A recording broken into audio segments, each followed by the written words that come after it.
Greetings of the day. Good evening, Ajay. We just have one participant with us today. It's a very low turnout. Anyways, we'll continue.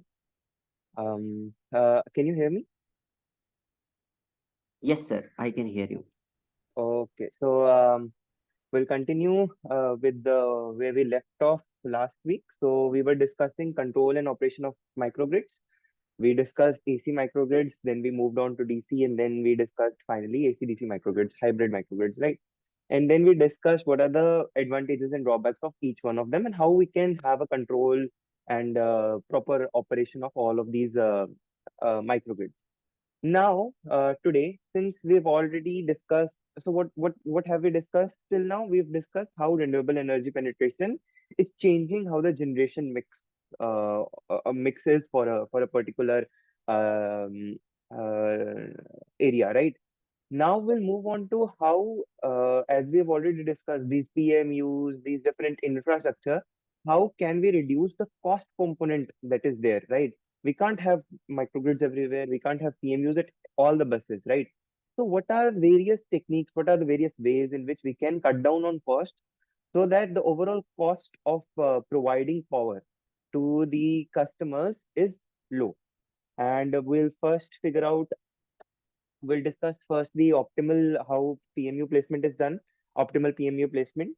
Then we'll move on to next topic, which is the cyber physical systems, how physical systems are being affected by the growing um, research in this area. And then we'll discuss virtual inertia and ancillary services.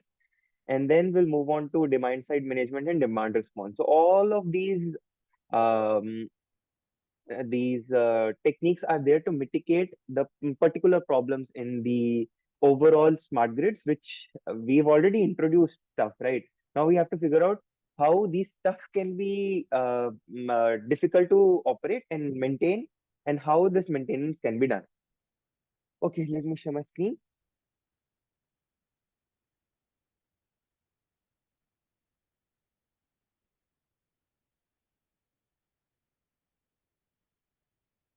Okay, so I hope my screen is visible. Just a second. Yeah.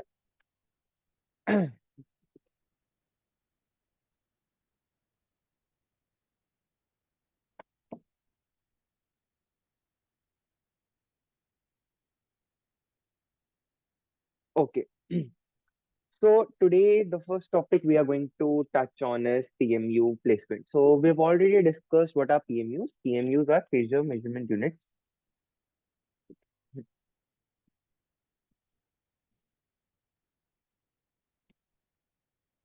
So these are phasor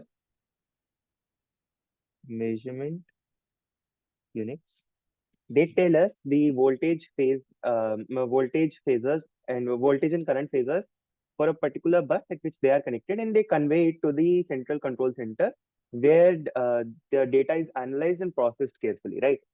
So these phasor measurement units, although they are very dependable, I mean, they are very fast to communicate, they are very fast to produce results, but these are very costly. They are costly in nature. So, and if we, let's say, have a 33 bus distribution system, or if we have, let's say, 123 bus system or 2500 node system, 8500 node system, we can't have PMUs at all of those buses. So we need to identify critical buses, right? Which are critical, which can be what you say, which are critical for us to examine. And these buses will disperse these PMU so that we can get the data for all of the other buses simultaneously. So, so this installation is limited by economic and infrastructure constraints. And then we can only place it on critical buses, generator buses, tie line buses, uh, and for close monitoring of the overall system. And since these are costly, we have to find optimal bus locations to be able to choose where we will be installing these um, PMUs, right? So for the optimal PMU placement model, we need network data. So once we have network data, we use it to figure out a base case, which is found out using DC optimal power flow. What is DC OPF? It's it's minimization of cost of supplying the power PI subject to DCPF constraints. And what are these constraints? Individual generators will have some constraints.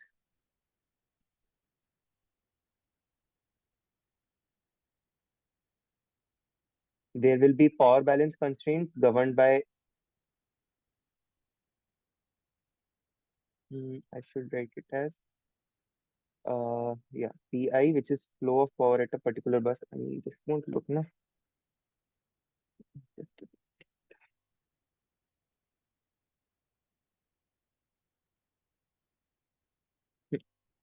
so hmm, PI is what? Summation of all the lines, and we have what is known as the B matrix, theta I, right? So these are our DCPF equations. So what exactly is different from these? We take into account that this BKI is nothing but our this BKI matrix comes from our admittance matrix, where we assume that resistance is equal to zero and only reactances are present in the system. So that means line losses are negligible.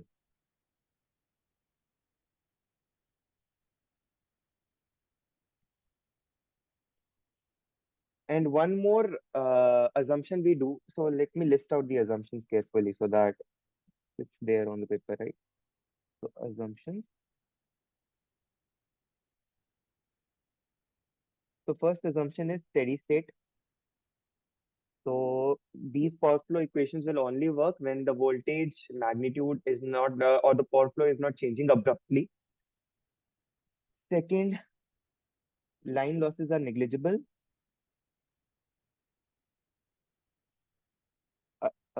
Can you tell me, if I say line losses are negligible, what does it mean?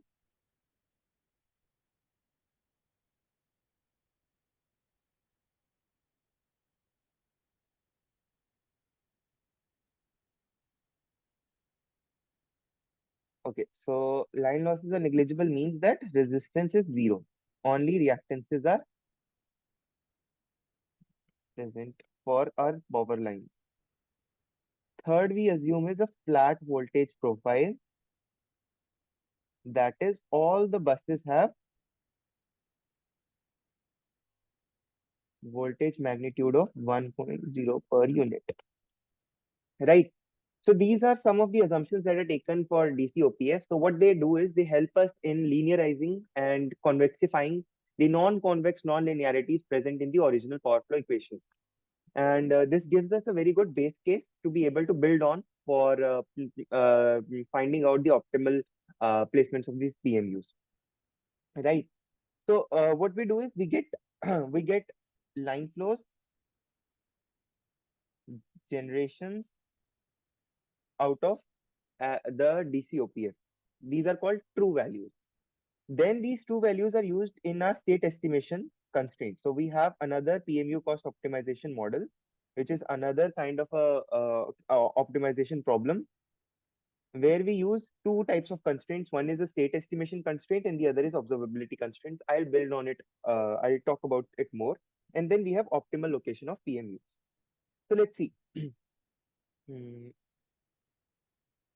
So this is what our objective function would look like for a DCOPF. So what we are doing is we are minimizing the cost of supplying power, and we use power balance and line flow limit and power generation constraints. Okay, I missed out on line flow limits. Line flow limits are also present, right? So this constraint, as I already talked about, this is nothing but that B, Ki, theta, delta I minus delta J constraint.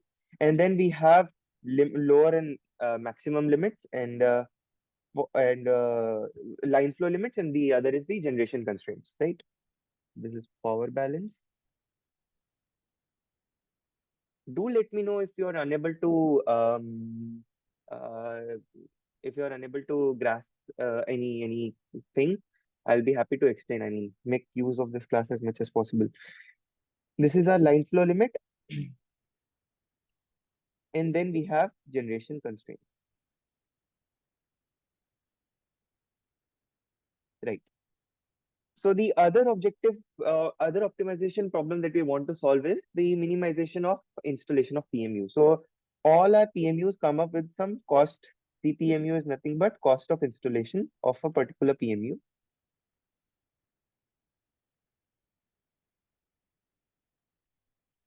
Xi is a binary variable where it tells if a PMU should be present or absent. And then we have our state estimation constraint. State estimation tells us two things.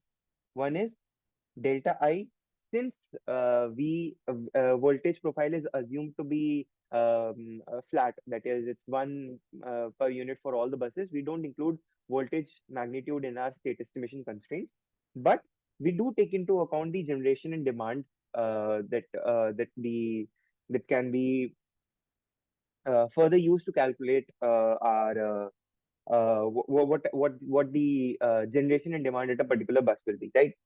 So what we have is we got these true values. So these true values came from our DCOPS, and our PMUs will measure this value with a certain error. So we can't say that our PMUs give perfect measurements. They possess some error. We quantify that error, and then we limit. And this is nothing but the generation and demand, generation and load limits. This is our phase angle limit,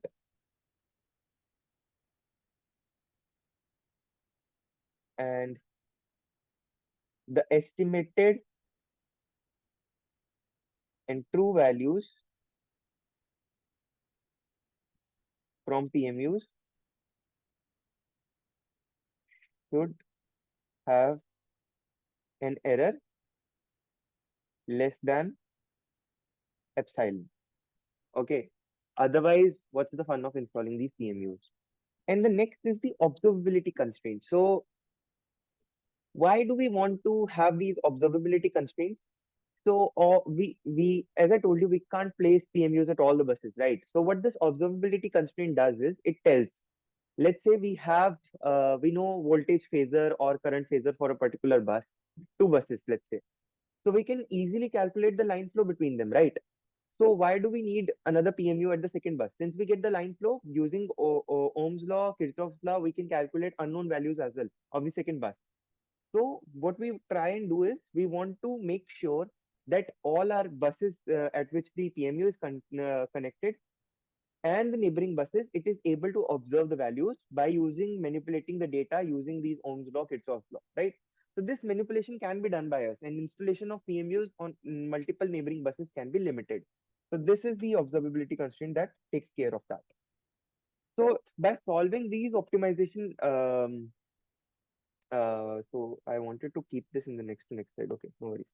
So by using this optimization model, what we do is we solve this using any classical techniques such as mixed integer linear programming or integer programming, or some meta heuristic techniques such as particle swarm optimization or genetic algorithm to determine to solve this whole multi-objective thing, right? So we have two objective functions. So by using this, we can figure out what are the optimal PMU placement. And sir has given a reference in his notes, which is used to, which uses the similar model to figure out the optimal buses at which a number of buses at which PMUs must be connected for 14 bus, 33 bus, 123 bus systems. So I would like all of you to please check that. Just give me a second.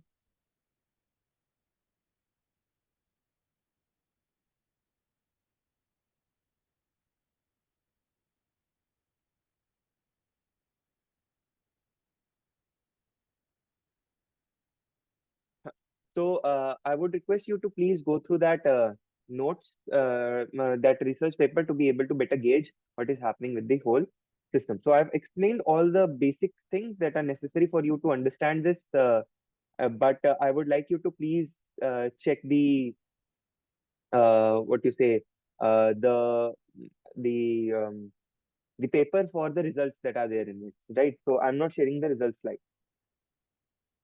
Okay, so moving on. So we discussed PMUs, right? So these PMUs work in which way? So they communicate data. Now, even though they communicate data to the control center, can this data be manipulated in a way? Can, because these work in communication layer, right? These are all communicating devices. So can I, so you've already seen, right? Whenever there is some kind of a war going on, hackers hack a particular website. How do they do it? They extort the cyber layer of the website. By cyber layer, I mean they what they do is they do they disrupt the packet flow. Packet flow is the amount of data that is flowing from the web in and out of the website, right? So they disrupt this packet flow and they hack the website to show content what is feasible to them. So this is what a hacker does. Similar thing can be done for our these um, power systems as well, because we now have, with a physical system we have a cyber system as well. So we have two layers now, a physical layer and a cyber layer. So an integration of both is called a cyber physical system.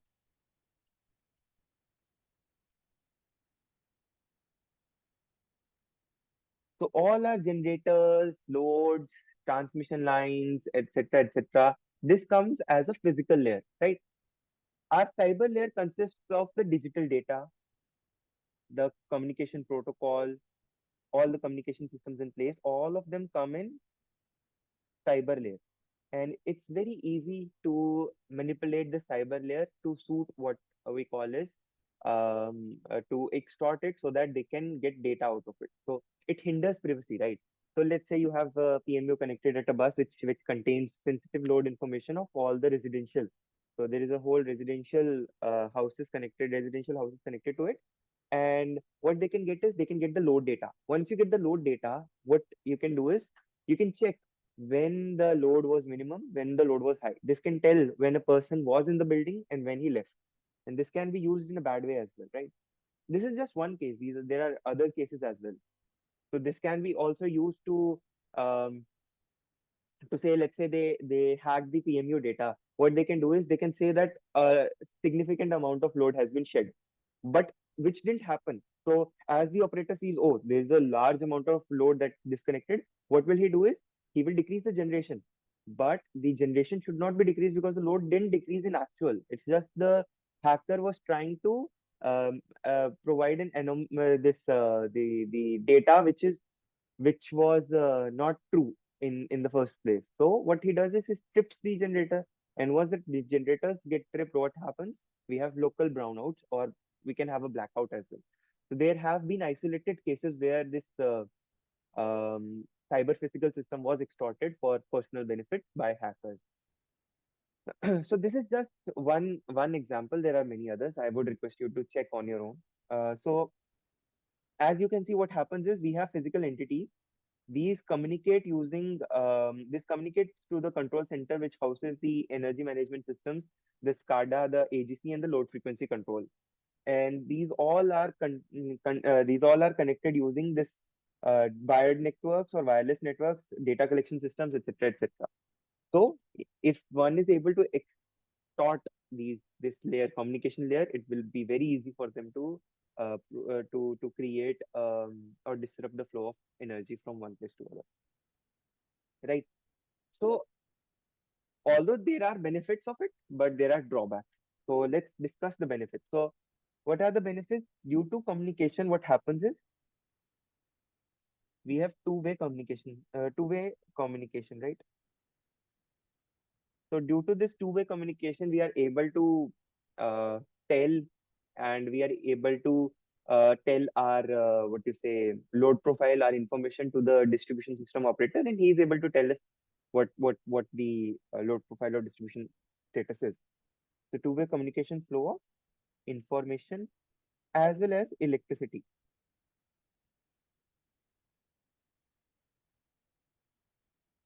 So all of the things that we studied till now all have culminated, and we now are presenting what are the various limitations associated with the smart grid and how to mitigate them. That's what the purpose of this week's lecture was.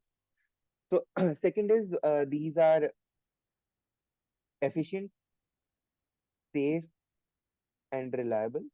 This have to be, otherwise, what's the fun of having them, right? Third, we can have flexible or coordinated operation. So we can contact and be in touch with the DSO to be having a flexible and coordinated operation.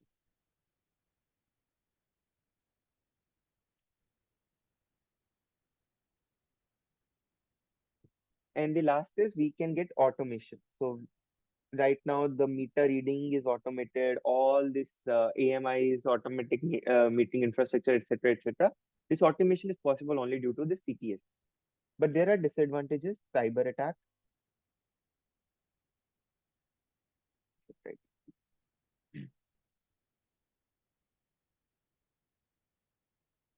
Then we have communication latencies or gaps. So sometimes communication may get delayed, right? Which is not good. We want communication to be there at an instant, right? We can have packet dropouts. What this means is sometimes flow of information could be disrupted for a certain amount of time. Next, we can get network jamming or congestion. If we are using higher than allocated bandwidth, we can have network jamming or congestion. Fifth is malicious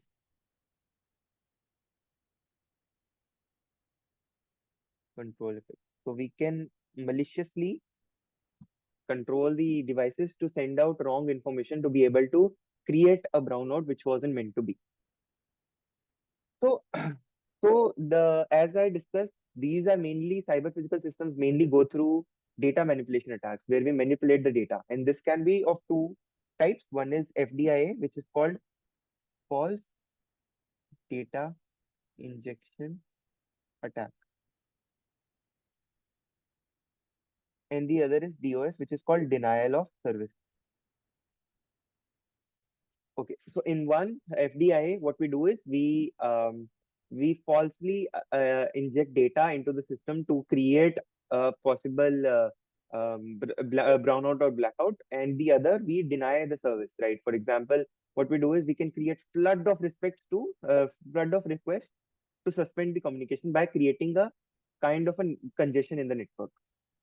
And this FDI is mostly affected in sensors, controllers, and communication links. Wherever the sensors are, we can falsely inject data, right? Because the sensors sense the information like PMUs. So we can just create false data of PMUs, like voltage phasors and current phasors, to possibly perceive as if the load is being dropped, which is not the case. Controllers, whatever the control algorithms, we can manipulate them, and the communication links can also be manipulated. DOS is of two types. One is man in the middle. This is called man in the middle.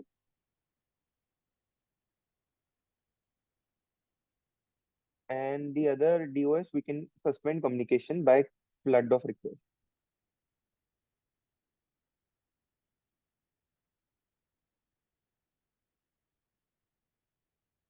Okay. So what is man in the middle? What we do is a malicious actor could be inserted between two parties. Here it can be DSO, TSO, distribution system operator or a transmission system operator or anything, right? So this can be used to create two types of attack, which is one is unidirectional. From TSO to DSO, information could be withheld, or from DSO to TSO, information could be withheld, all from both the ends. So what this does is it can deny service to the DSO, and this could lead to potential adversaries for the whole CPS, cyber physical system. And for this, two what you say, two these two terms are very well known, very well defined. One is cyber security, and the other is cyber resiliency. So I haven't had cyber security. I've had cyber security. So both mean the same thing to you, right?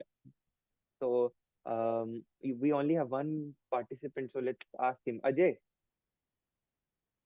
Yes, sir. what difference could you think cyber security versus cyber resiliency?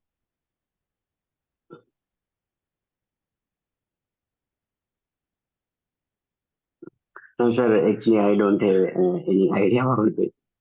Okay. So, resiliency usually means something uh, to come back from a setback, right? It's called resiliency. That you are resilient enough. And when one says you are resilient, it means that you are able to withstand an anomaly. Security means you want to prevent that anomaly. So resiliency is something that is something has happened to you. Now, how quickly you can bounce back to your comfortable position. While security tends to prevent or protect against a particular setback. So for cybersecurity, it will mean protect. I should write it with green. Protect or prevent uh, against or um, avoid an entity from cyber attack.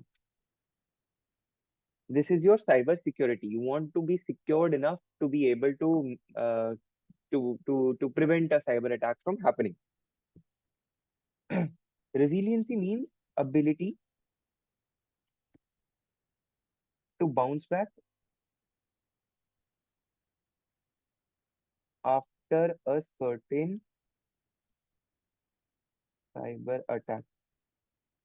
So now what happens? A cyber attack has happened. Now, how would you be able to bounce back quickly to your predefined or optimal um objective that you were carrying out before? So, for any of this, you first need to detect if an anomaly takes place, right? We talked about that people can insert data, right? But can you manipulate or can you check if the data has been manipulated if there is an anomaly in the data? Yes, you can. And this anomaly detection is very, very important for a cyber physical system because until and unless you have a good anomaly detection algorithms in place, you won't be able to detect how a data has been manipulated because it would be so carefully manipulated that it would look as if it's in happening in reality.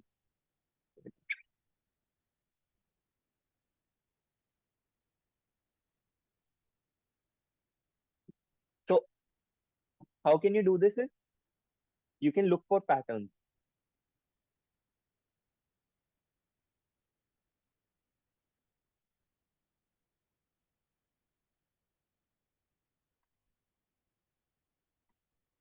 So if a data has been injected falsely, you should just look at the data.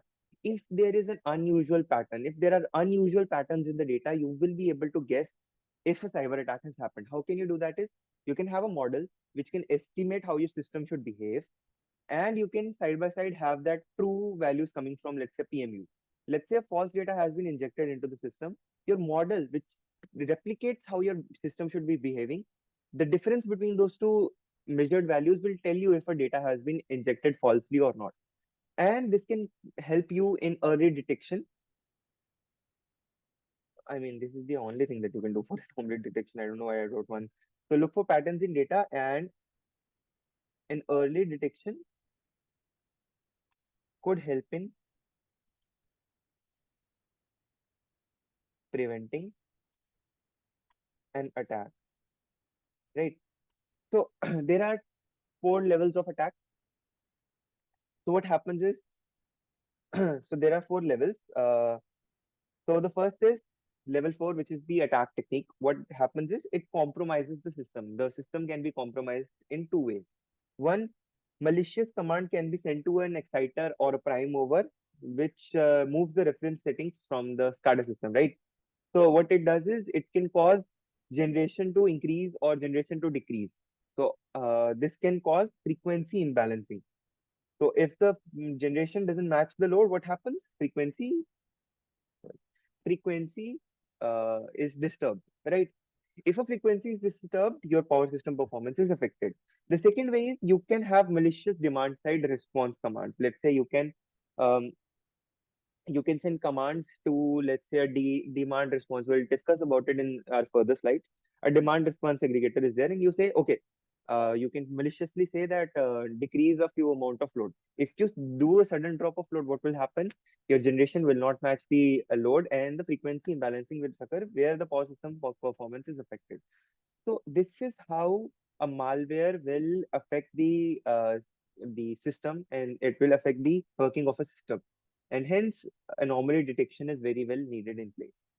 And there are anomaly detection techniques, and there are of two types. One is centralized, the other is distributed. Centralized is one where in a control center you have an anomaly detection algorithm, and you tend to monitor all of your data so that to check if an anomaly has happened or not.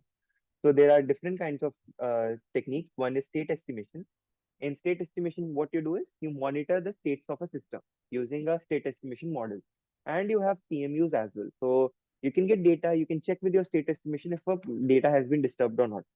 Similarly, chi-square, which is something like, and if I do justice, it's this chi-square. So this chi-square is a statistical quantity. It tells the difference between observed and estimated data distribution. So if this observed in estimated data distribution is very difference is very large, chi-square is very large, it will cause the system to be to check if there is if an anomaly took place or not. Similarly, there is a residual based system. Here we have a separate model where we create a model to predict the performance of the system, and we have the actual model. The difference between the two, the measurements of the two will tell us if an anomaly has taken place or not. Similarly, binary hypothesis. In binary hypothesis, what happens is there is an H naught or an H1 hypothesis where H naught is accept and H1 is reject. What happens is if H naught hypothesis is true, the system is not affected. But if H1 hypothesis is true, the system is affected. So what you can do is you can check all the data and you can issue binary hypothesis commands, and the control algorithms will take care of your system. And you can have model-free techniques such as machine learning. Machine learning is a model-free technique or a data-driven technique. It can be used to check if an anomaly has happened or not. The distribution, the distributed techniques are individual for all the local area control centers. And what they do is we can use central methods after approximations. This is one technique. We can use singular value decomposition. So SVD is a technique in which we decompose a matrix into three matrices. One is an upper triangle matrix, one is diagonal matrix, and the other is lower triangular matrix. And based on these three matrices, we can check if the observed data is different or not. And we can have observer based um, fault detection identification techniques as well, where we can have observers in place which can check if a data has been different or not. So all of them take a look at what unusual patterns in your data. That is one thing which the anomaly detection will do. Because what you have is data at the end of the day. So you can only manipulate the data to check if an anomaly took place or not. So is there any doubts up until this point before I move ahead?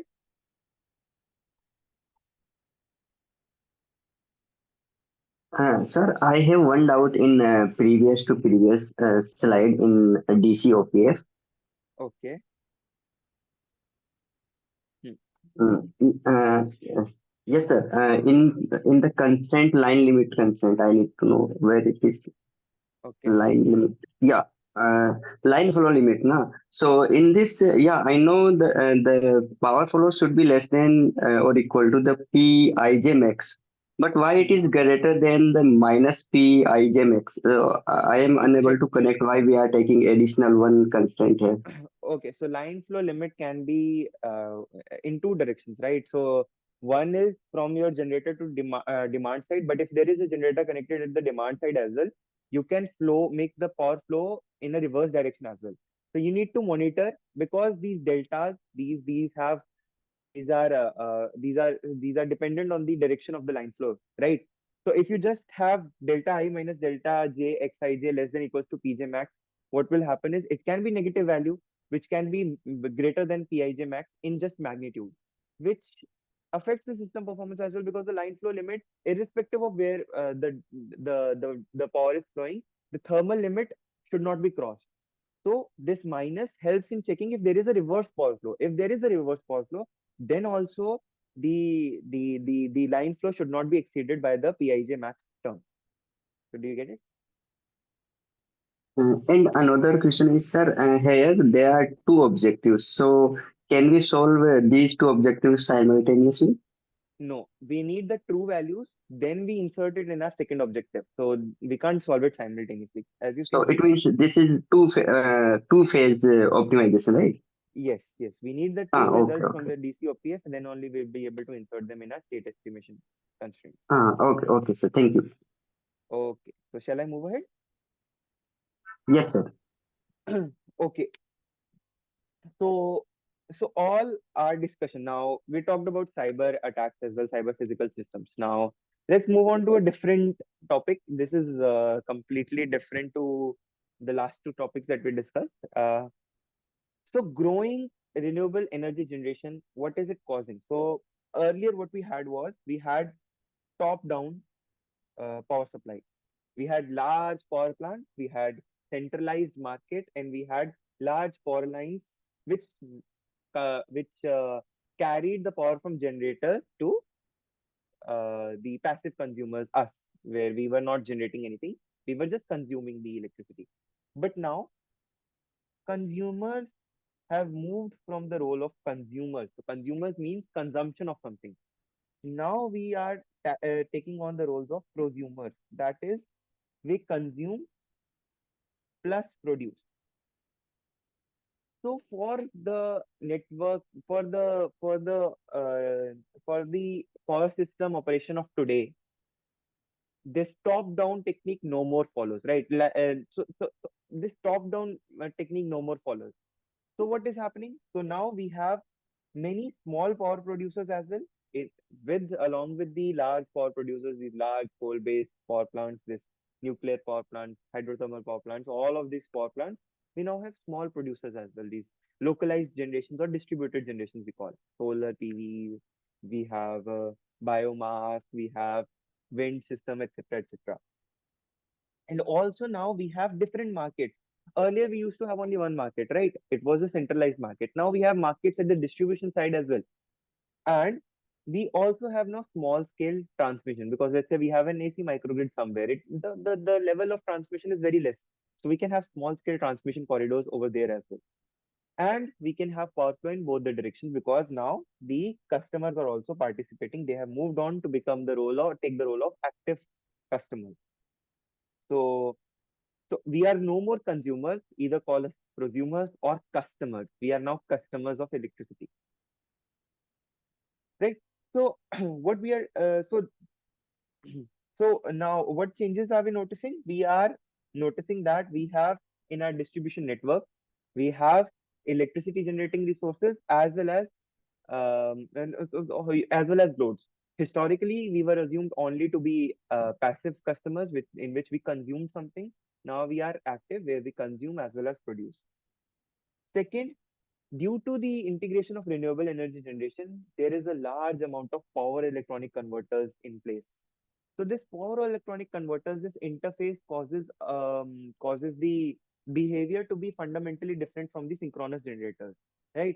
Synchronous generators were what we used to have turbines connected with an alternator, which is connected with the transformer. Now the power production part also has this AC to DC or DC to DC or DC to AC converters, which are then connected to your various parts. So this electronic converters have caused a huge difference in behavior. So that's why there is a growing research in, I would request if anyone is interested, inverter-based control of inverter-based DRs.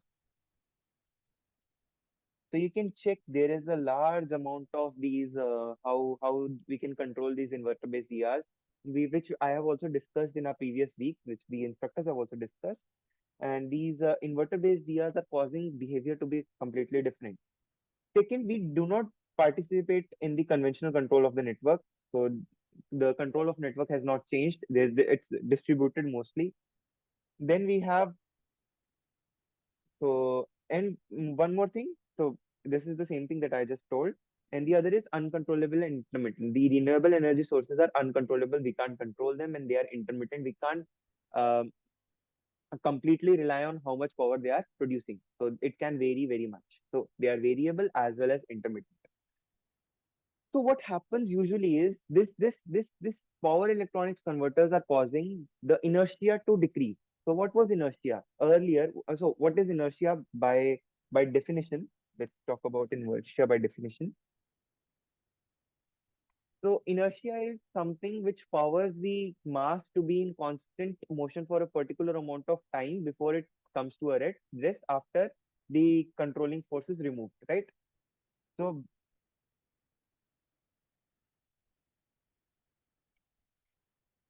staying in motion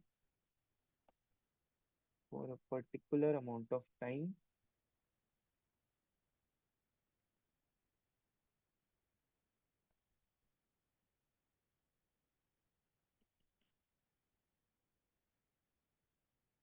is removed, right? So now this inertia is now decreasing because this inertia is only present in the conventional synchronous based generators. Now, if this inertia is decreasing, what is happening? The rate of change of frequency, Rokov, which we called, and the frequency nadir. So these are two quantities with terms which are very relevant for control of power systems because our power systems are largely dependent on how the frequency imbalances. So we want to try and have as less as frequency imbalance as possible. And these two terms tell us how the frequency is behaving. Rokoff is rate of change of frequency and frequency nadir. Frequency nadir is the lowest point of frequency. Frequency after a disturbance is caused. So we'll discuss all of these terms one by one, but first I want you to be comfortable with these. Now, due to this renewable energy generation, since inertia has decreased, this rate of change of frequency and this F nadir is now something that is increasing day by day with each increasing day by day, not day by day, increasing with the increase in renewable energy integration. So now, in order to have a control over this frequency, we have four stages. One is the inertial response. It's the response of the systems or the what is called this generator where let me write it so that it's visible. So inertial response is the response of generator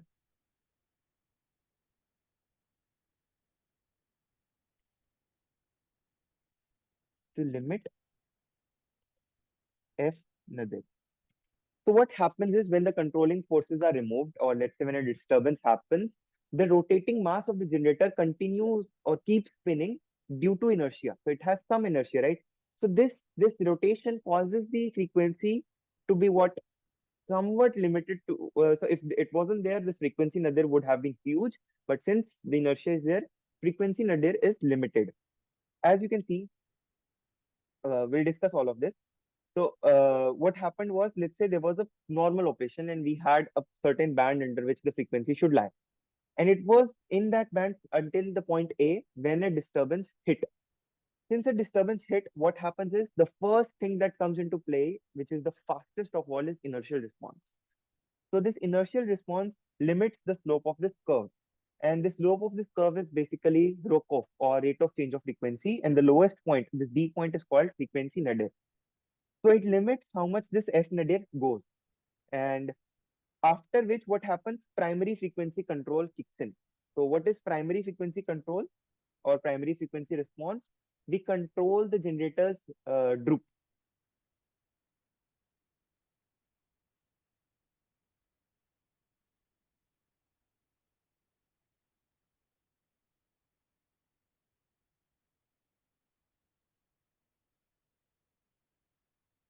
So first thing we want is to control this disturbance, limit this disturbance. Then we'll think about frequency restoration or other things.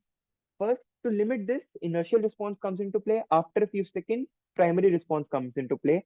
And this is again automatic. Both of them are automatic. We don't require to initiate anything. As soon as there is a difference in threshold, these both come into play. After that, since what happens is this governor response makes the frequency come to this point. Let's say C. It's same, right?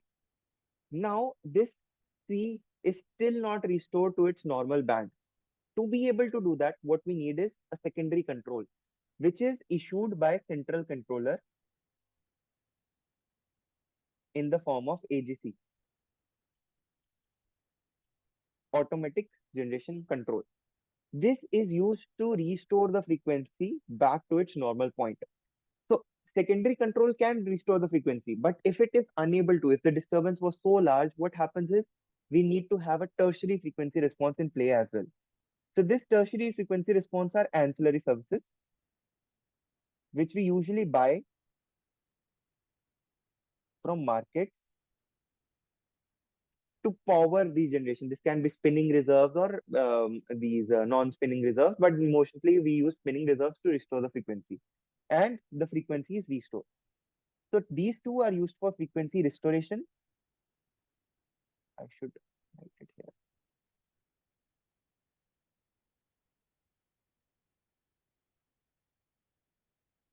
And these two are used to arrest or limit drop in frequency. Okay. So is everybody following me? Any doubts? Any doubts that you have? Because we need to be on the same page to move forward. So any doubts? Sir, I have one doubt. Yeah, tell me. So, in this case, the load is higher than the generation, so the frequency is dropping. Okay. So, Hmm. if we take the opposite case in which the load is lesser than the generation, then how this curve will look like, So and how we the will control? See, the frequency, it's the opposite thing, right? If the load is less than generation, we need to trip the generators, right? So I'll discuss this in the next slide, where so while discuss it, let's talk about. Let's say we had a high frequency limit, right? So at 50.3, this 50.3 limit, what we do is we trip the generators, or we disable the how much the generators are giving out energy. So similar way, primary frequency control increases the generation, the inertia tends to increase it furthermore. In the opposite case, the inertia will tend to since the frequency starts increasing, what is happening? The generators start increasing their speed, but the associated commands of the governor tell them that the speed is again going beyond a certain threshold. They will limit that speed of the generator. But here, the generator speed, what is it doing? It's falling.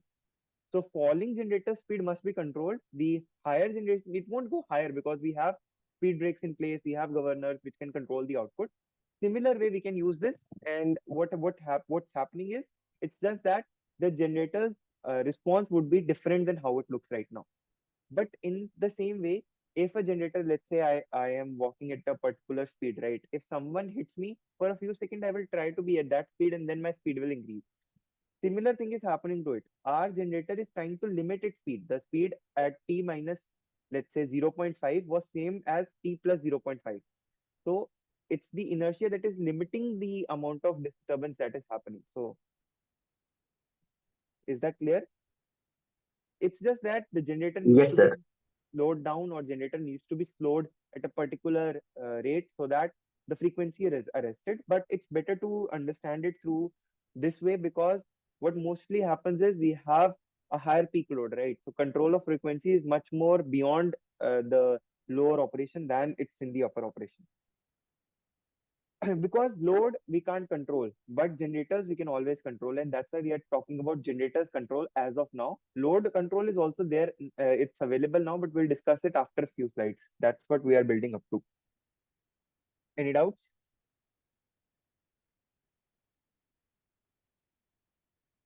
Should I move ahead? Yes, sir. We don't have any doubt. Okay. So this is one case. This is Indian, in Indian context. The Indian context, the frequency band is 49.9 to 50.05. So we have a lower operational limit and the upper operational limit. And what's happening is this frequency was within this band, but then a contingency generation loss. So we had a generation loss. Since the generation loss was there, what happened was the power was less than the real power, PG was less than the load, and the frequency started dropping. The initial drop is slowed down by the inertia of the system. So this frequency nadir is somewhat 49.5. And then after a few seconds, what happens is up to 30 seconds, our primary frequency response clicks in. This primary frequency response is the generator's loop control or governor control. It makes the frequency come up to a certain point. Then after that, secondary frequency needs to be called, which again increases it. But since it's not stable, it will fall again. We need tertiary frequency response as well, which goes on for certain minutes, and the generator is back into business. And this whole idea is to match power generation with load at all times, so that the frequency deviation is limited. So as you can see, the slowed process of frequency drop or to up to this frequency nadir, or mm, limiting the frequency nadir, was only due to inertia of the system. But now, since the inertia is no more there, how can we have this inertia in our renewable dominated power systems to be able to empower them for lower frequency imbalances?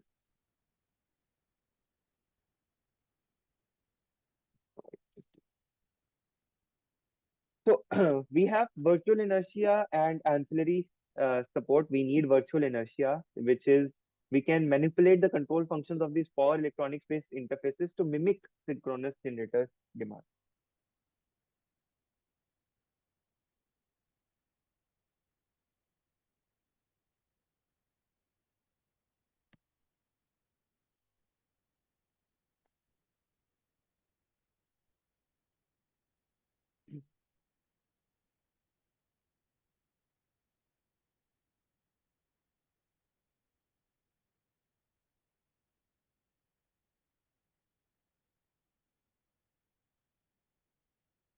Okay, so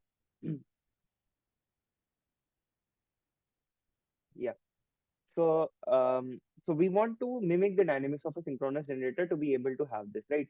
So what we had earlier was we had a frequency control because our turbine is empowering our generator to move fast or move slow, right? So this frequency control controls our turbine, and then we had our energy storage, which was in the form of rotating mass, kinetic energy, right?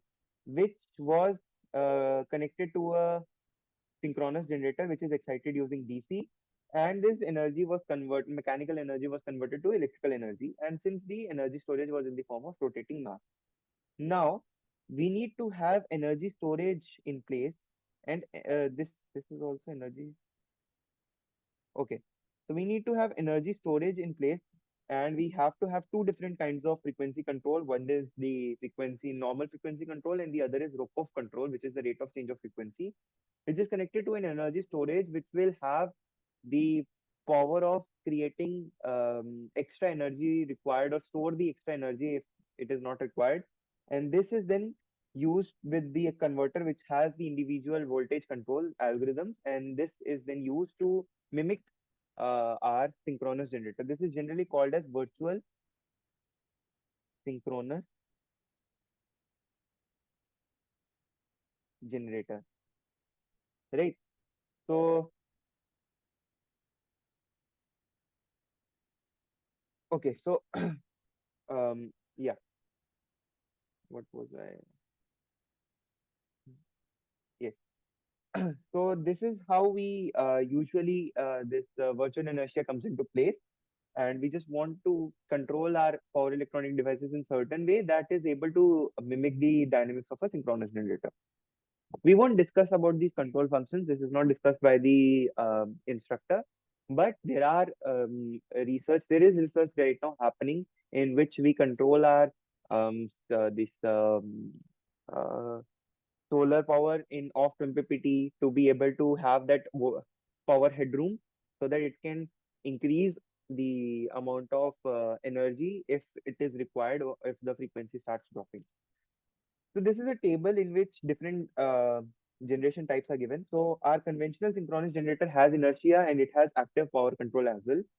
The DFIG wind turbine generator and the PMSG wind turbine generator can have synthetic, which is we can create or mimic inertial response for them, and it can have active power control as well. PV array have no inertia at all. Whatever power they're producing, we try to get maximum from them. So it's unable to provide inertia to it, but we can have active power control by controlling the inverter based power electronics. Battery storage, since it can store energy and it can provide energy, it can also mimic inertia. And demand response can be used to mimic synthetic inertia. That is, we can create inertia by manipulating how these resources behave. We'll discuss demand response coming slides.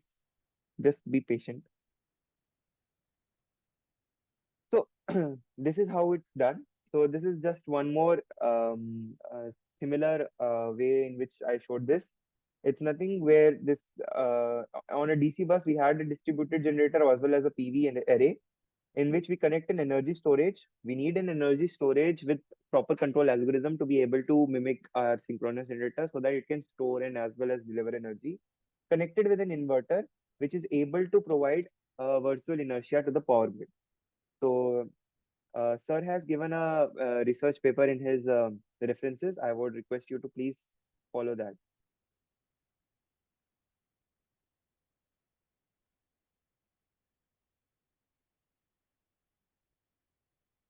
Okay. Okay, so all of this we were discussing from the point of generator, right? We were saying how can we control the generator to limit the frequency disturbance. Now, what about load? We can also control load, right? Now we can control load. We were not able to control load previously. So with the advent of smart grids, we are not now should be able to control loads as well. And this control over loads could also provide inertia to the system. So let's talk about some of the demand characteristics, the demand side characteristics of our smart grids. So as you can see from this figure, our peak demand, we are never able to meet our peak demand. We can never meet our peak demand. It's very difficult, but we can limit the size of this difference. So as you can see, earlier it was 3%, then decreased, and then it increased in 22 to 23. It was beyond 4%, which is very rare for our power systems. And due to this peak demand not being met, what is happening? We usually rely on out of market components, right? So due to this, discoms are consistently under pressure. They are consistently making loss. So as you can see, this loss is of all of our discoms present in our Indian distribution in Indian power systems, and they are making a loss of which is increasing ever since. It is 56,035 crores. I mean, this is a huge loss. We all know discoms are generally loss-making entities, and that's why they are supported by the government.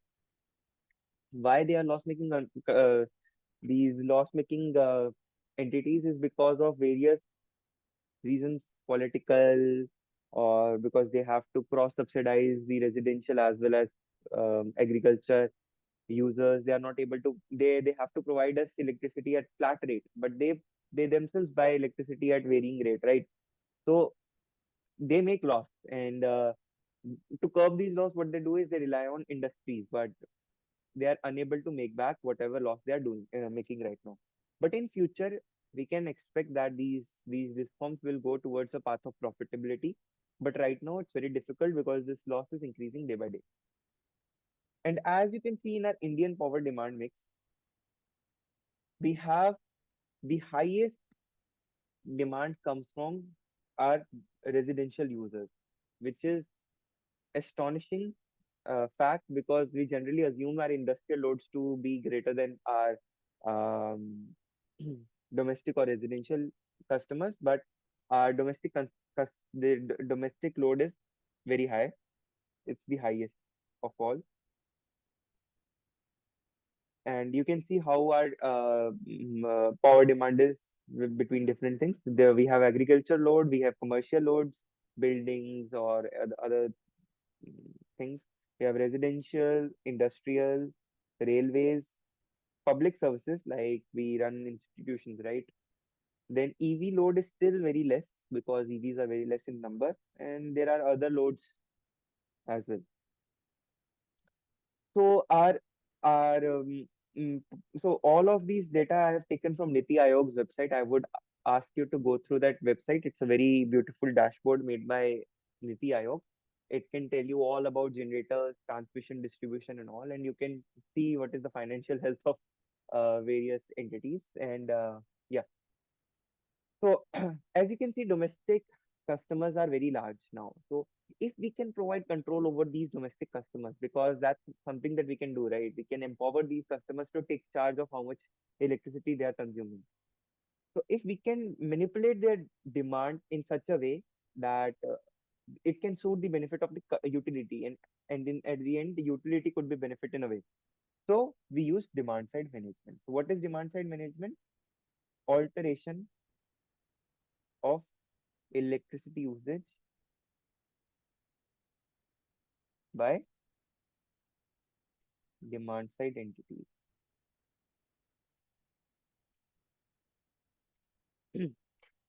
Right. So usage of demand side entities, generally residential, commercial, or industrial. So we can manipulate these the load profile to suit the the suit the profit making, or something which is able to minimize the cost of operation for a particular distribution utility. So what we can do is we can have power saving technologies in place.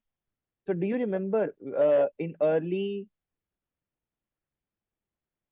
2014s or 2015, I forgot the exact year, but the government launched, they gave LED bulbs at a very lower cost.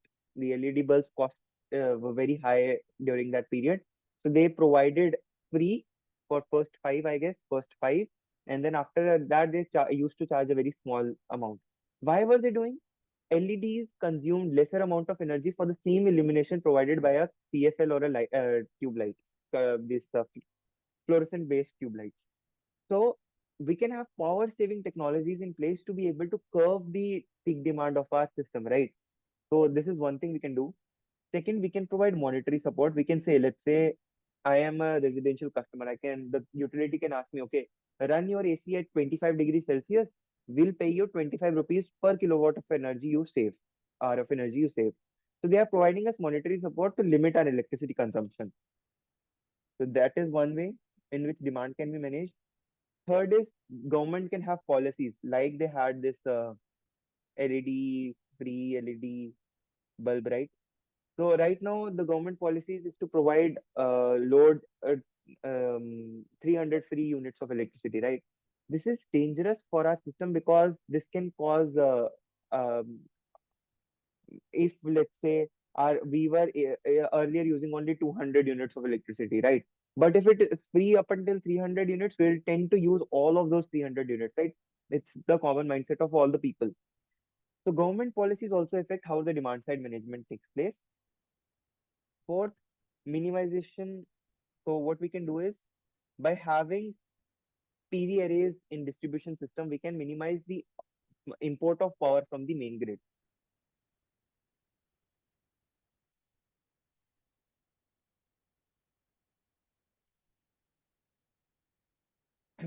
So this brings us to how this peak demand can be managed. One way is to limit the peak. So in this peak living, what we do is we shed load.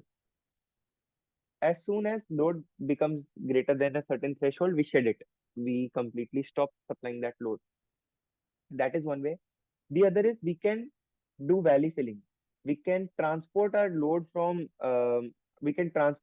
in such a way that we can use more over here by shifting this peak, by filling all these valleys. Similar way is load shifting. We are shifting all of our loads. The load becomes constant.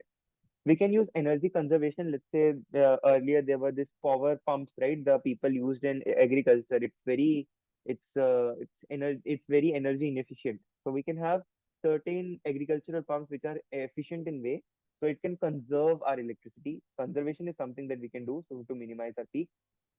One is, if let's say our load is very invariably localized, so we can grow it in certain way, our peak becomes a bit higher.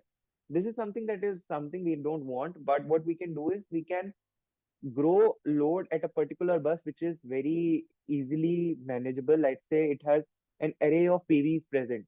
So we can provide direct power from the PV to that load by increasing the amount of load over there. And the other is flexible load. EVs are flexible load, right? We can modulate them in such a way we can fit the curve as much as possible, as high as possible, as low as possible. So these are some way where in which demand side management can kick in. And there are two different kinds of demand side management objectives. So one is single objective and the other is multi objective. In single objective, what we do is these flexible loads are shifted um, to to bring the actual load curve to what the utility or the user wants, right? So by considering one party,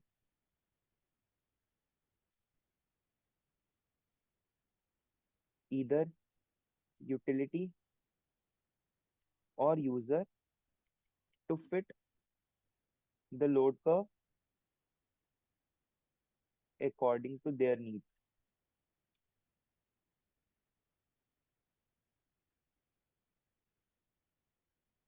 So the function could look something like this.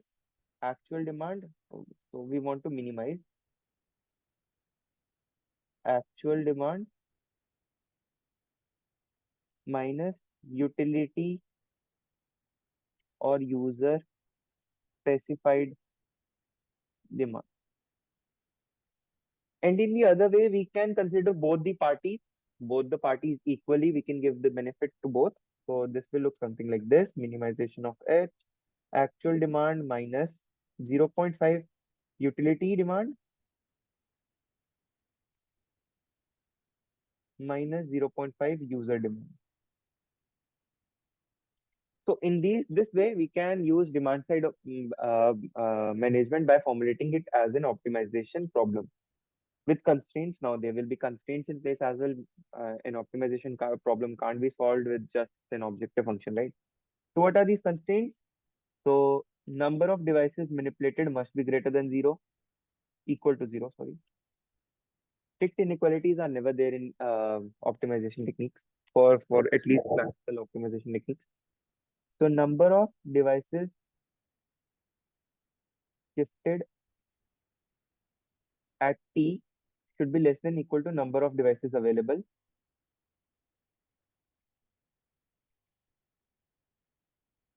at t.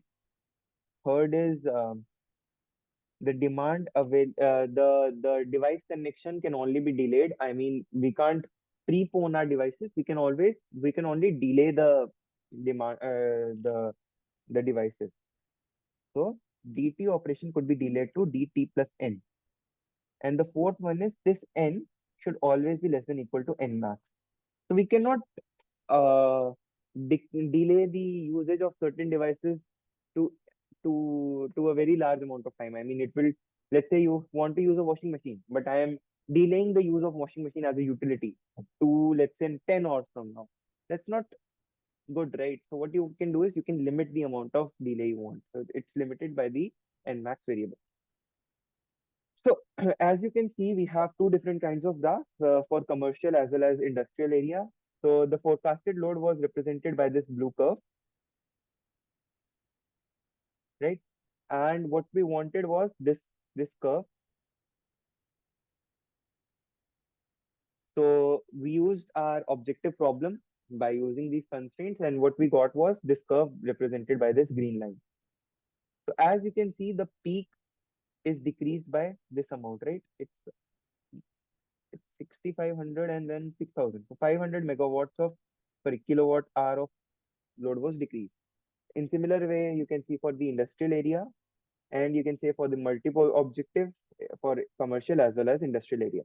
So using this optimization technique, we can do what? We can uh, decrease the peak that is happening in our system. So this is one way. The other way is to use DC microgrid. So um, we take power from an AC grid, right? We are importing power from AC grids in place. But we can these renewable energy sources provide power in DC, the energy storage or batteries or this PVs, right?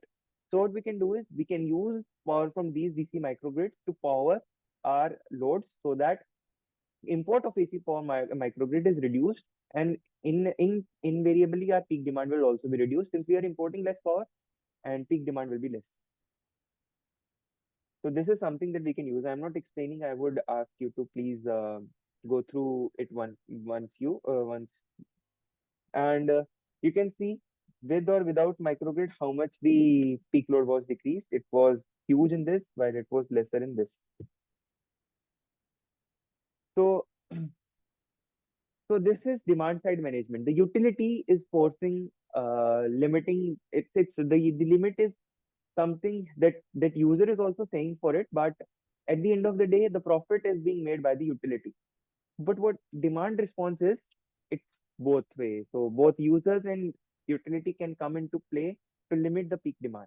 And this is one of the main activities of main DSM activity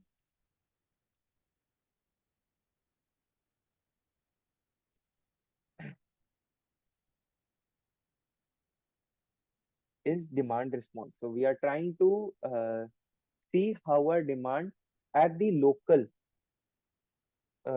demand at lower voltage systems is behaving. Lower voltage power distribution network is behaving. Right. So the main aim is what? It's minimization of the total electricity consumption. We want to decrease the total electricity consumption. We want to reduce the total required power generation. We want to promote the idea of green and clean energy, and we want to eliminate line overloading by using proper demand response programs. So this demand response programs works in this way. So we have an aggregator, which is a demand response aggregator. It is connected via communication layer and uh, a communication layer with various customers. These can be residential, commercial, or industrial, which is then in touch with the independent system operator as well as the distribution system operator.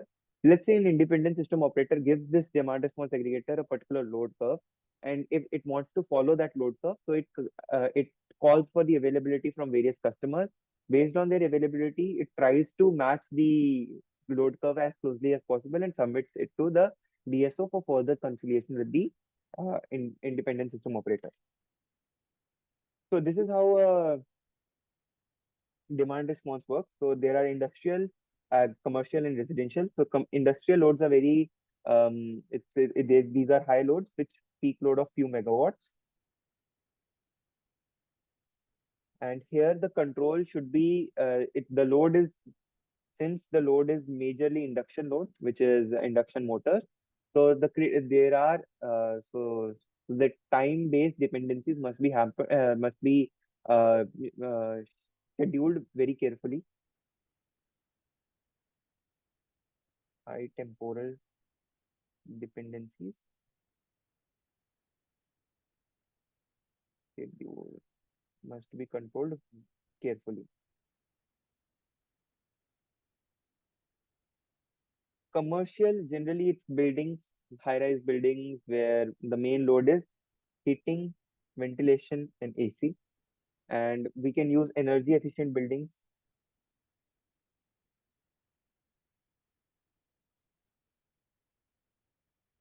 Residential loads are generally water, washing machines,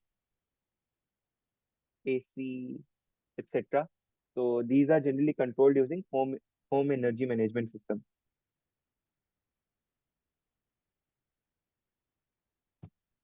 right? So for any demand response program, these four things are very crucial. Quality of service should be there. Interoperability should be there. Scalability and flexibility. It should be scalable to a certain kilowatt hour. It should not be like it's only a few kilowatt hour of load you are checking. Third is security. Since you are submitting your availability to a particular aggregator, the security should be there. Otherwise, hackers or malicious actors could use that information to extort or to you know, use your or what you can say, rob you of your homes, right? If they know the availability, how much time are you available at home, when you are not available at home, they can use that information to rob your homes, etc. So security must be there. So the demand response program is classified to various different strategies. One is the control strategy, the other is price based strategy, and the other is load based strategy. So centralized control is nothing but your aggregator is in contact with all of your homes or residential customers. And what it does is the response or the decision of the load is taken by only the aggregator. There is no say of the individual customers and where to procure that electricity from. So there is a monopoly of utility. It can use it to suit its purpose. But if the individual customers are in contact with each other, what can happen is they can contact each other. If someone has greater amount of energy and the other has production of energy and someone needs load, it can just contact him to supply load to his end. So the monopoly of the utility is no more there, and also the net consumption of consumers will be much lesser. Other is we can have dynamic price-based DR and incentive and penalty-based DRs. In incentive and penalty-based DRs is incentivize the customer. I say I'll give you 100 rupees if you decrease your energy consumption by this rate. So this is incentivizing. Penalizing is let I will charge you higher if you continue using your load at this much rate. So this is penalizing the customer. So this is one way where you can initiate demand response. The other is by having time of use prices, different prices for the whole load. Let's say with time, and this is price and price. So you can have, oh, this is very bad. Uh, so we have an early morning and a late evening peak, right? So we can use it to charge more during that day. And what will happen, since it's time of use pricing, the customer who knows this pricing will try to use only the electricity at those times when the prices are less. And in a way, we can initiate demand response because the demand is responding to your pricing signals. We can have critical peak pricing only during critical hours where the utility which is buying energy at a very high rate, it can issue a critical peak pricing where it can charge you more for the amount of electricity you are consuming for that amount of period where it is being charged more for procuring that energy. Other is peak load pricing. If you have a peak load, you which is different from the peak load of natural peak load of the distribution system, you will be charged more. And the other is real-time pricing. Real-time pricing is whatever it's procuring based on a certain markup, it is charging you. Always remember, in India, we have flat retail price, right? We just get uh, 3.5 or 4, 5 rupees per kilowatt of hour of energy, which is also dependent on the units we consume. But let's say up to 500 units, it's flat. But the discoms are not procuring it at a flat rate. They are procuring it at variable rates. So what they can do is they can charge us at that variable rate so that we can be sure of when to use our power, how much to use our power to limit the bills that is coming to our end. So any doubt before I move ahead to MCQs? Any doubt?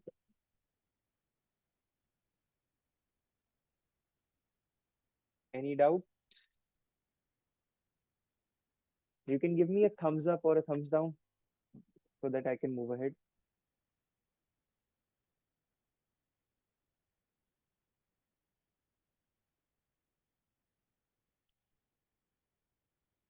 Any no doubts?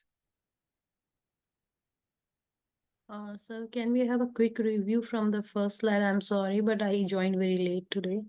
So just a Okay. little quick review.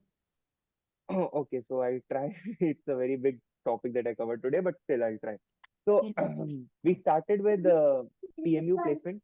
So what happens usually is we require to monitor our voltage phasors and current phasors at different buses, but this PMUs cost very high. So we discussed how we can have an optimal PMU placement model by discussing only one optimal PMU placement model, which is something like this, where we extract true values based on DCOPF, which is DC-based optimal power flow.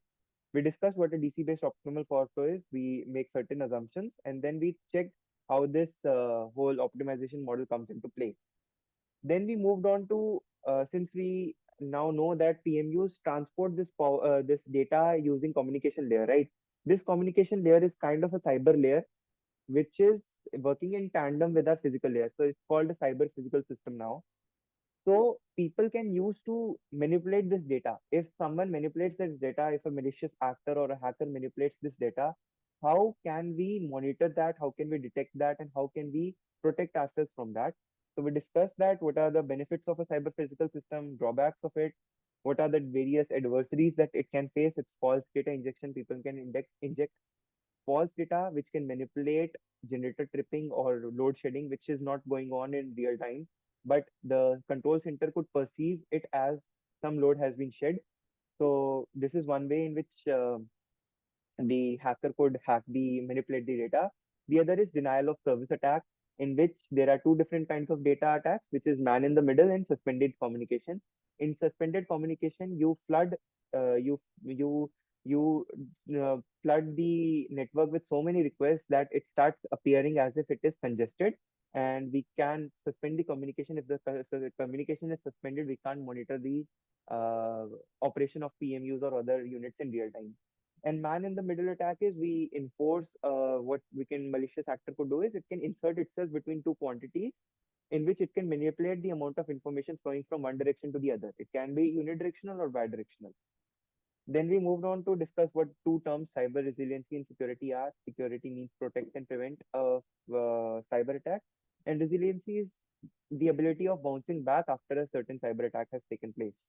Then we talked about how we can prevent this data attack is through uh, looking for unusual patterns in our data. If we can, this is the only way.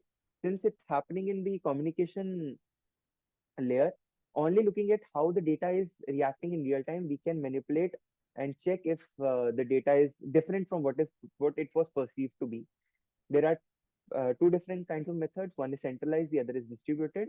We can use state estimation, chi-square, residual based, binary hypothesis, and model free based techniques in which we create a separate model which estimates the values, and we have a real time observed values, and we check the difference between the both.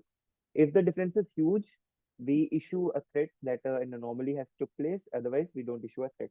Distributed works in same way. Centralized, we control it using from one control center.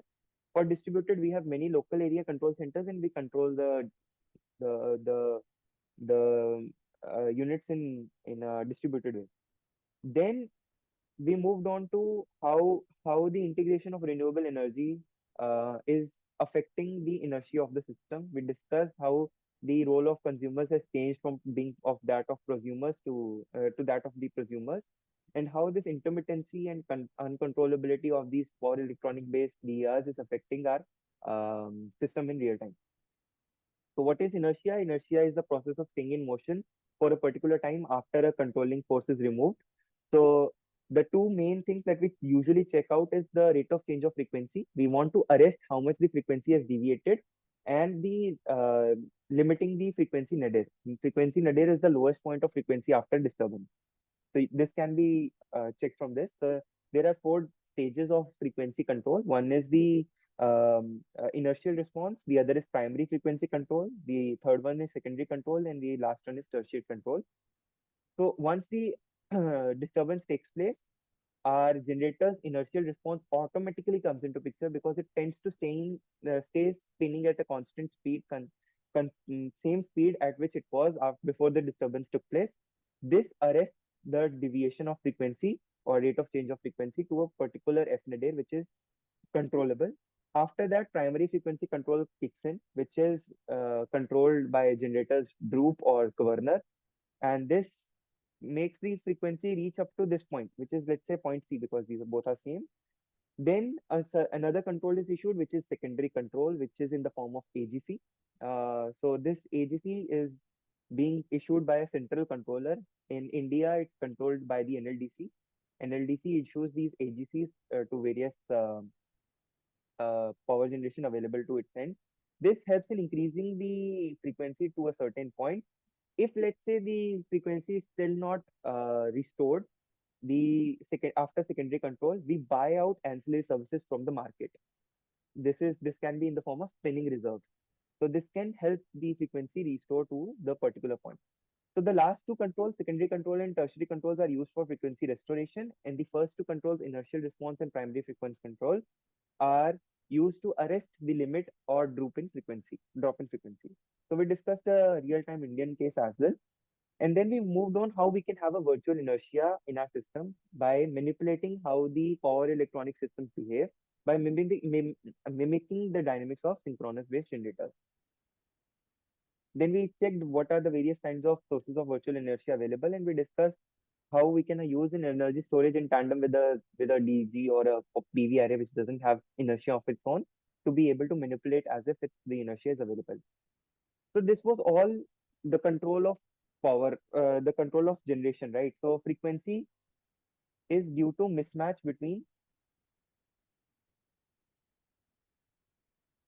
between generation and load. So we discussed control of generation. We can also control load now because of smarter grid. So we discussed how the peak demand is there in our system. So we saw that peak demand is consistently increasing from 21 to 22 to 23. After that, it dropped, and the peak demand is continuously increasing.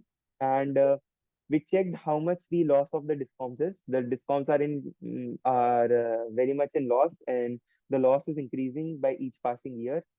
And we checked how much the Indian power demand is met by which kind of load.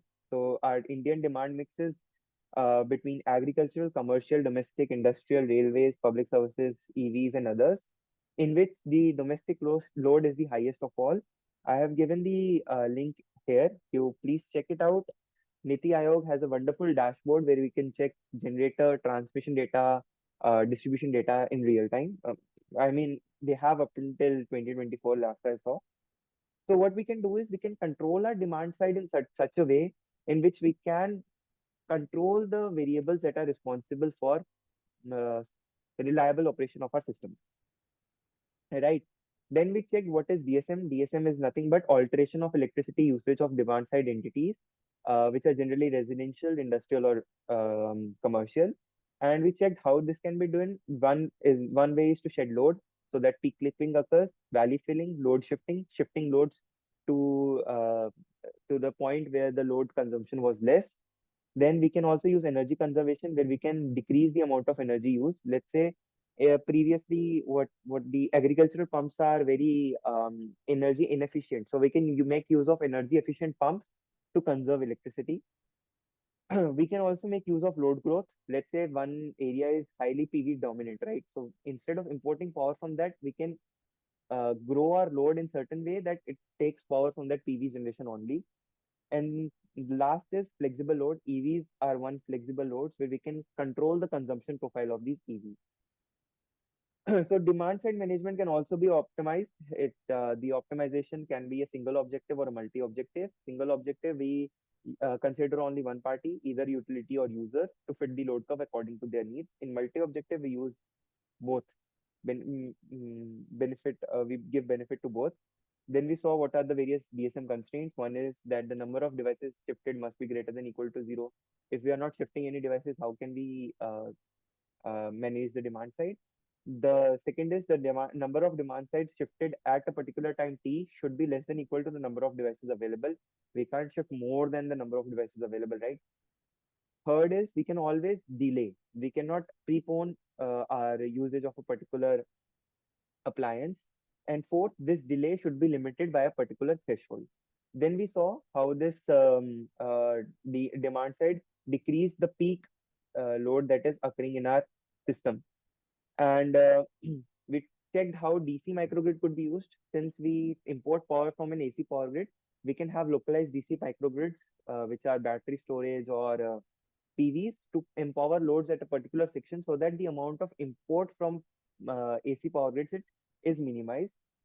So we checked the system with DC microgrids as well. Then we moved on to demand response, which is the control of demand at low voltage power distribution network.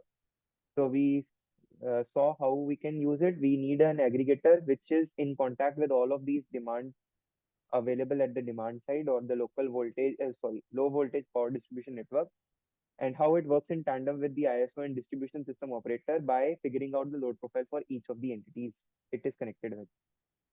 Then we check that all our DRs should be having somewhat quality of service. They should be interoperability. Interoperability means that the flow of information should be from both sides of the system. Scalability and flexibility should be there. We should be able to scale it if need be. Fourth is security. Since we are giving out sensitive information of the usage of our load, people can manipulate it, and security should be always there. Then we checked what is the classification. We can have it based on control strategy, price, load, in which we discussed centralized strategy where all the residential consumers are not talking to each other but only to the aggregator. In decentralized control, these they talk with each other as well as the centralized aggregator. Then we checked how DR can be issued based on price. So the price could be time of use pricing, critical peak load pricing, and real-time pricing, where pricing could be manipulated in such a way that we can tell them to you, they will definitely, to make benefit or to make profit, we will switch off our load in such a way or turn on the such a way that we can, um, what you can say, sorry to make profit out of what is being available, right? So let's say you know the cost profile of the cost curve of for a particular 24-hour period, right? So will you will schedule your loads at those times when the cost is less.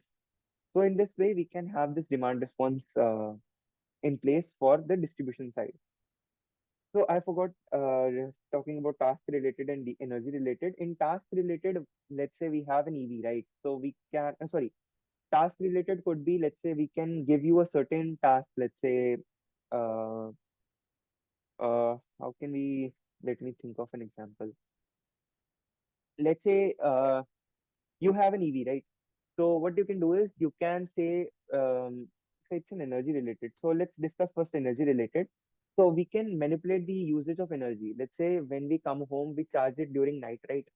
So what's happening is already the peak was there late night. So if we all start charging our EVs late night, what will happen is this peak demand will shift.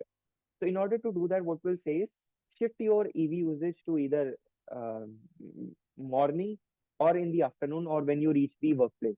In this way, the energy related DR can be kicked in. Task related, we can give certain tasks to these people. I can't think of a task related DR right now, but you can check Sir's slide for particular examples where DR can be issued based on how we are manipulating the usage of our load. So that is something that we discussed today. So any doubts? It was a very brief recap. I mean, I can't go through the whole course. No, Uh, so that is all I got from you. Yeah, I understood. okay, okay. So let's talk about these MCQs. So I hope you all are familiar with whatever we was taught today, and now we'll start answering this question. So which of the following is not a type of classical optimization technique? So classical optimization techniques are usually mathematics based. So we do mathematical modeling of our objective function and constraints. So linear programming, mixed linear programming, and non-linear programming are all mathematical based approaches of solving these optimization problems.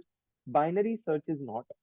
So in binary search optimization, what we do is we um what we do is, just let me recall. So it's a meta heuristic based technique. I don't properly recall how we can issue BSO. Um, But yeah, you can search it online how BSO works, but it is a meta heuristic based technique. I work in mathematical based optimization techniques, so I don't have much idea on how heuristic based optimization techniques work. Second is the lowest minimum number of PMUs to enable full observability of an IEEE 30 bus transmission system. So does anyone have answer to this? I didn't discuss it today, but in Sir's slide, some Sir discussed about it. So anyone who knows, who's went through Sir's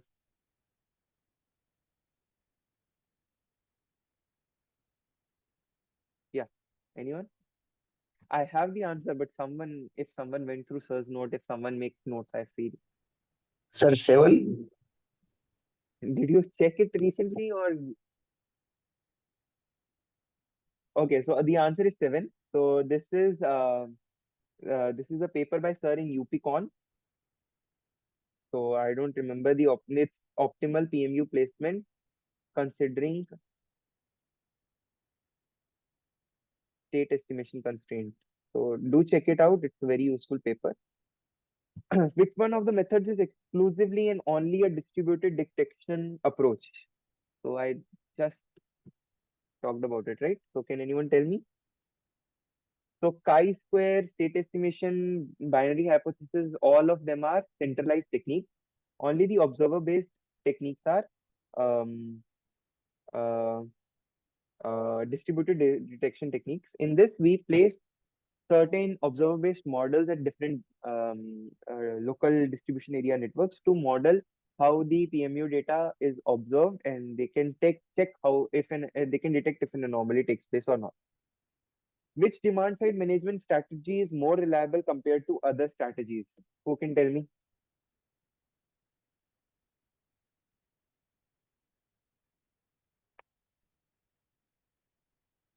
So what is reliability?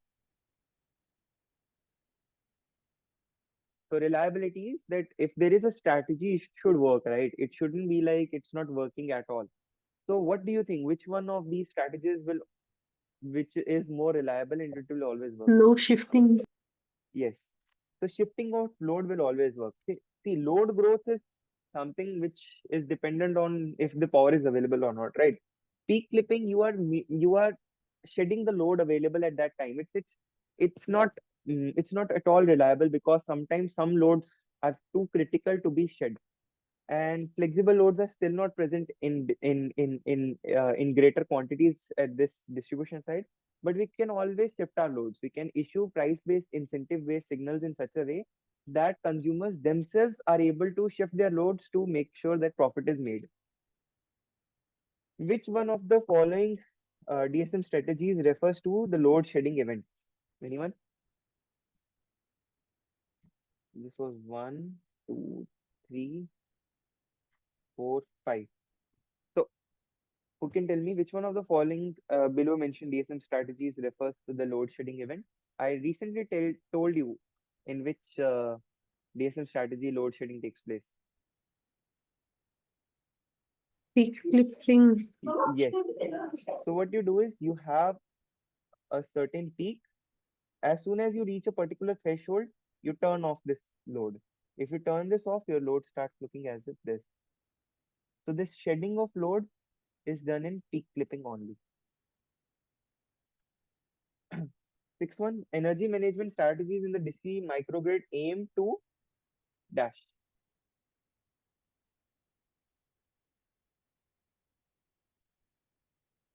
So what we are doing is, so we had a peak demand, and based on by installing DC microgrids,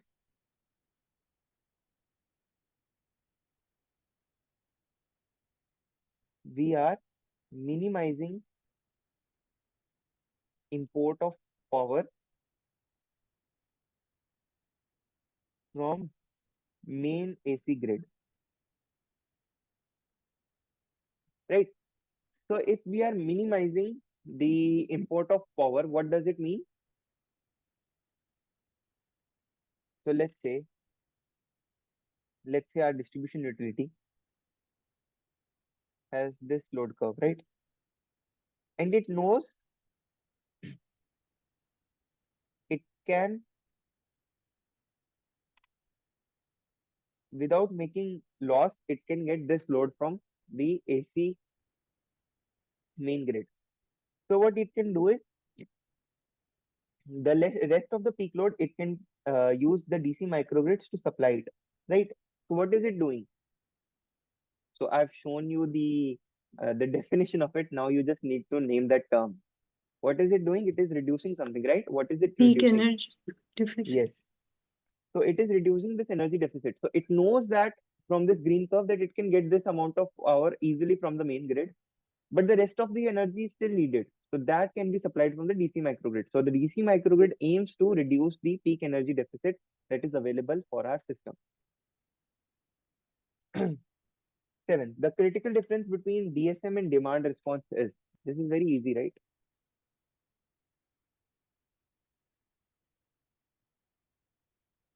So who is performing DSM?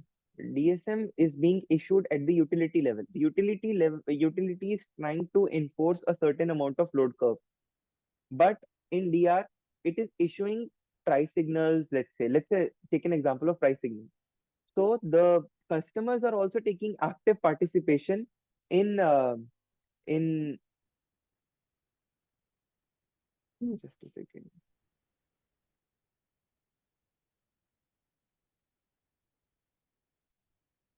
Yeah, what were you saying?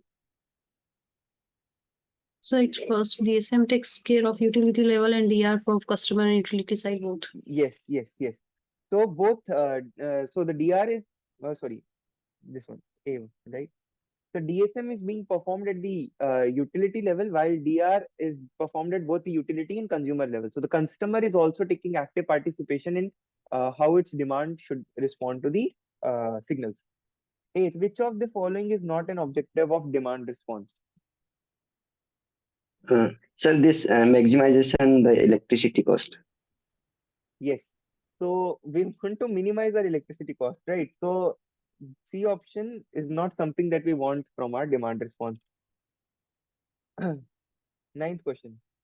Which of the following holds the responsibility to provide the reference AC bus voltage and frequency in an islanded AC microgrid integrated with battery, diesel generator, PV, and loads? So this is something that I discussed last week, but I don't know why I have this question here. But yeah, who can serve as a reference AC point? Can anyone tell me out of battery, diesel generator, PV, and loads? So battery is DC. Can it serve as a AC reference point? No. PV is intermittent. Can it serve as an AC reference point? No. Loads, they can never serve as AC reference point, but diesel generator which generates power in AC can serve as an AC reference point. So the answer is DC diesel generator. Any doubts?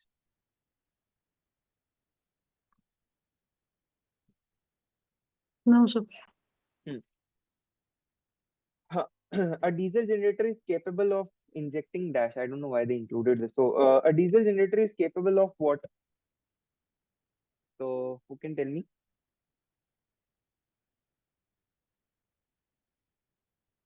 So we can inject both active and reactive power from the diesel generator, right? It's a turbine based generator which is connected to an alternator, let's say. So it's generating power by consuming diesel as a fuel.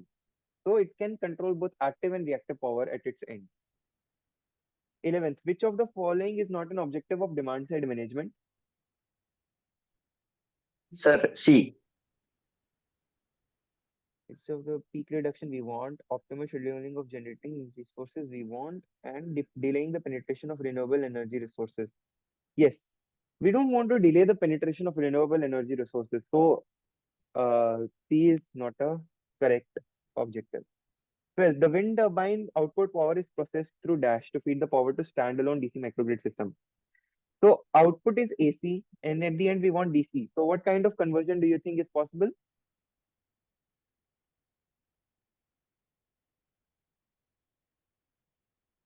Who will answer this? So wind power gives AC. For a DC microgrid, we want DC. Yes. What will be the conversion to be through? If someone was DC to AC, AC to DC. AC Uh, to DC. Yeah, yeah. Who was saying? Sir, AC to DC and then DC to DC. Yes. So what we'll do is we'll first convert it to a DC, and then by using boost converters, we'll convert it to a DC, which is a higher uh, voltage. So this is how the output power is manipulated from the DC, wind turbine, because AC is first converted to a DC. This is because the wind is intermittent, so this power will be very varying in nature. So it's first converted to DC so that all the frequency or temporal dependencies are removed, and then this DC is then boosted to a particular higher level. Next, 13. DCOPF is used for optimal power flow studies for dash networks. Answer it carefully. Don't go by the name.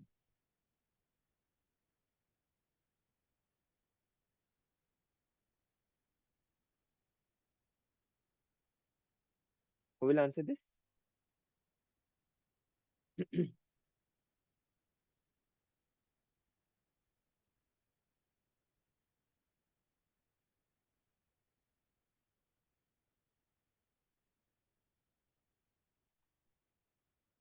So it's for AC networks only, right? Yes, sir. Why? It is for AC. So how is so for any power flow for a power line PK, which is connected by this, I will write it like this: delta K minus delta I upon XKI. So the reactance is present in AC networks. So this DCOPF, which makes use of this function, is utilized only for AC networks. Next question: what are the disadvantages of cyber physical systems? So it can cause cyber attack, network congestion, malicious control effects. So the answer is all of the above, right? 15. Which of the following is an indication of the real-time balance between supply and demand? Who can answer this? Which tells the power is being balanced between generation and load? Which quantity identifies it?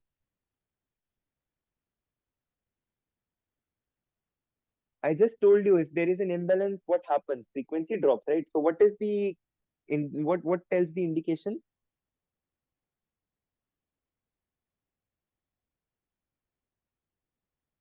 Okay, someone needs to answer this because the whole idea of today's class was based on frequency disturbance. So who can answer this question, please? So So could it be all Sir, of the all of above? above. Yes, how all of the above, how I think. okay. How can it be all of the above?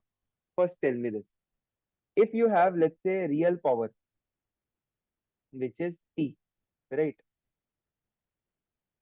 You only know P flowing in the system, right?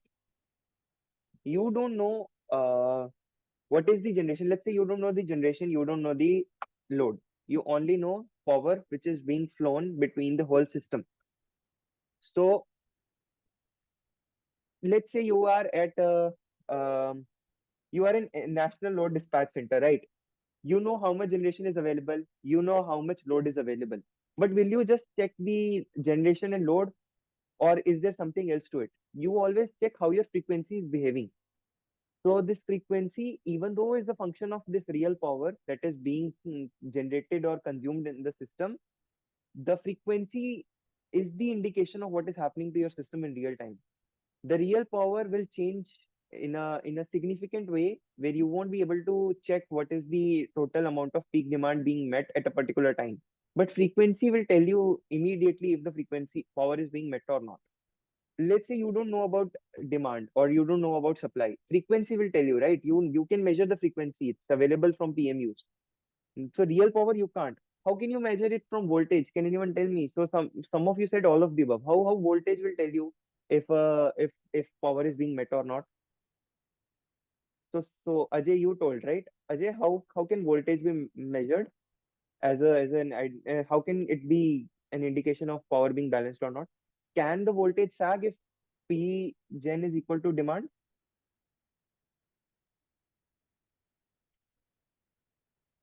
So if our power is balanced, can the voltage sag?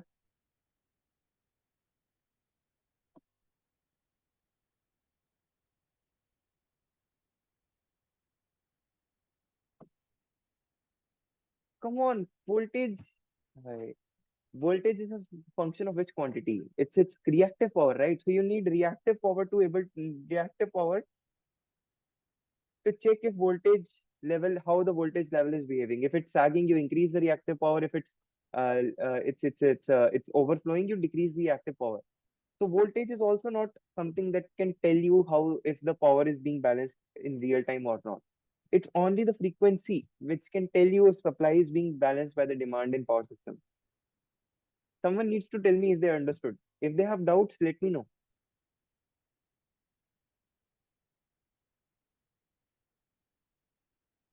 No, so it's clear from the explanation. So if you don't have so I told only real time balance between supply and demand, right?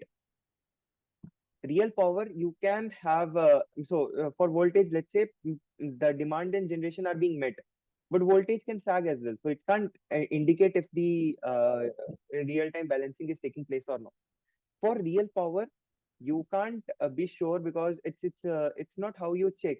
The real power demand can vary very much, and it can be very different, but the health of the system can only be indicated from frequency, because you want to see if your frequency is going below or not. So the frequency is what the gives the indication for the real time balancing between supply and demand. Okay, next question. Match the following in respect of frequency and essential support ES service.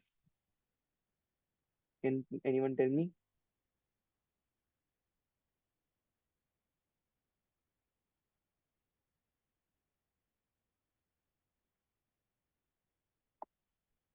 So let's do it quickly.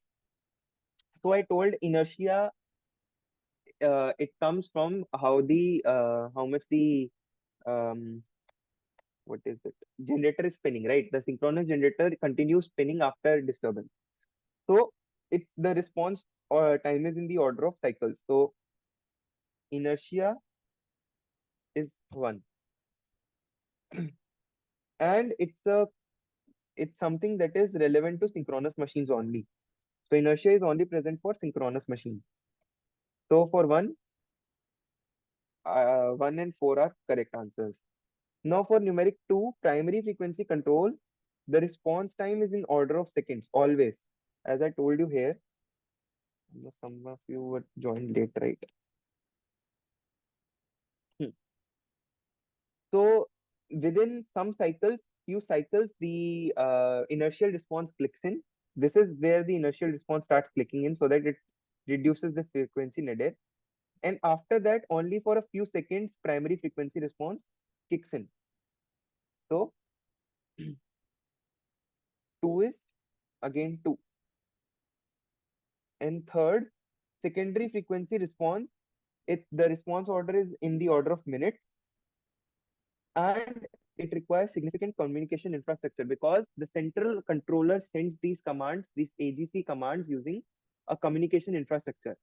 So the correct answer is 1, 1, 4, 2, 2, and 3, 3V. So the answer is B. Any doubts?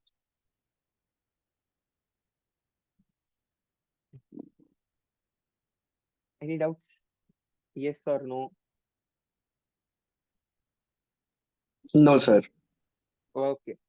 Next question. Which of the following statements is correct? PV array provides inertia and active power source. So what does PV array provide? Does it provide inertia? No, sir. So since it does not provide inertia, it only provides active power control. So the answer is 3. C is the correct answer. So what are the different demand side management strategy, DSM strategies? All. Yes. Dash is a type of dynamic pricing based strategy. It's a time of use. Time. Yes. Time of use. Which sector has the highest load demand share in Indian power sector? Agriculture or N- industrial. No, no, no. It's residential. Industrial. Oh, Oh, residential. okay, Sorry. research. Yeah. So as you can see from this curve, residential or the domestic load is much higher than the industrial load. And the last question, which of the following has the highest and second highest share of installed power capacity? I mean, the data is very old, but still it is between coal and hydro. So any doubts in today's class?